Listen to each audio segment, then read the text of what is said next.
Magandiyas, kung naalala niyo pa yung MIUI 125 na inayos natin, natirikan yung may-ari. So natsik ko na Magandiyas, walang problema sa ginawa natin. So bali dito, sigurado ito loss compression. So natsik ko kanina, grabe yung carbon at sigurado singaw ito kanyang balbula. Kasi pinilitan namin ng kahapon, yung sa air filter.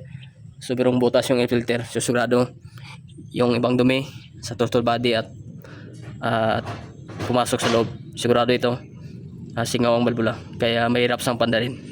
Ito yung mga common issue sa mga MIUI 125. Pag kaunti lang na loss compression, singaw sa balbula, ay mahirap na sang pandarin. So walang problema sa kuryente at sa gasolina, meron naman sa kanyang fuel injection at merong kuryente ito sa kanyang spark plug, ignition meron.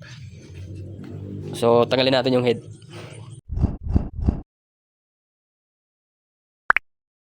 So ito na may diyas nung binuksan natin, grabe yung kanyang carbon. Yan. Yan. Sigurado singaw ito. Kadalasan sa exhaust.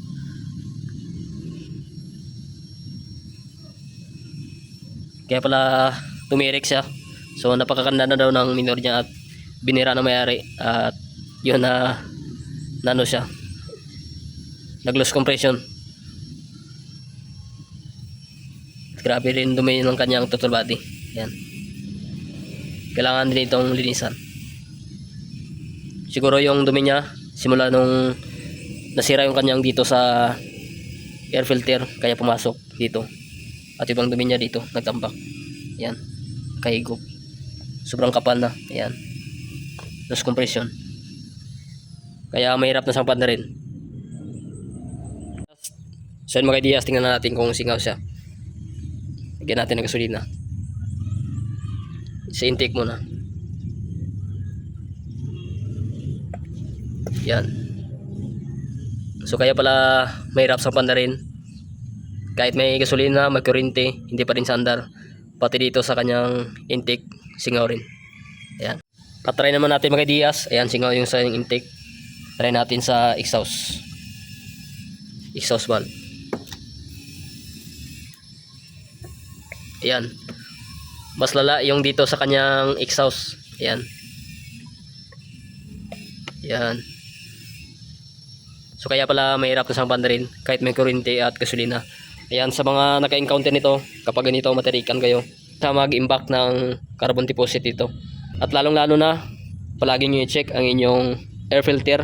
So katulad sa nangyari dito, nabutas yung kanyang air filter.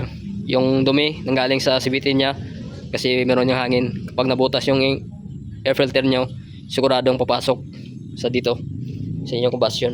Ayan. At sigurado yung throttle body, marumi na rin yan, kailangan niyang linisan. So kaya pala singaw at mahirap na panda rin ito kanyang MIUI. So good yung ginawa natin, yung inayos natin yung minor niya. So na-check natin, may video na tayo dyan. So dito mga ideas, hindi lang pala doon ang problema niya.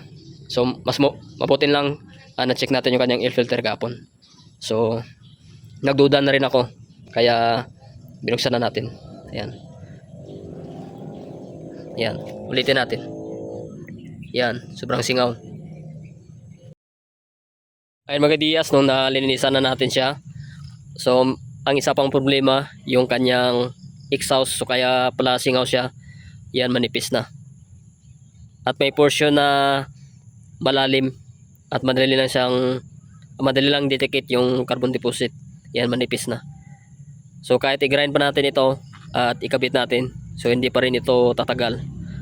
So mas maganda palitan ito. So nag-chat pa ako sa may-ari at pinakita ko sa niya. Yan.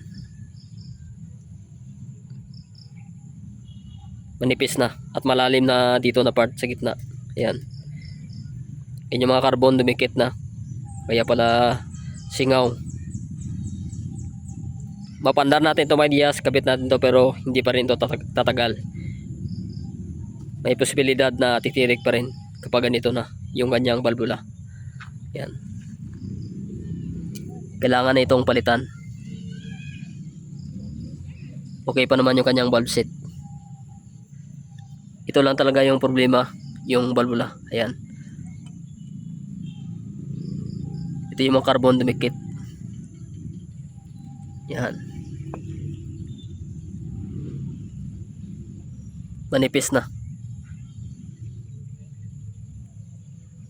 Yan, update lang may Diaz. So, chat ko lang yung may-ari.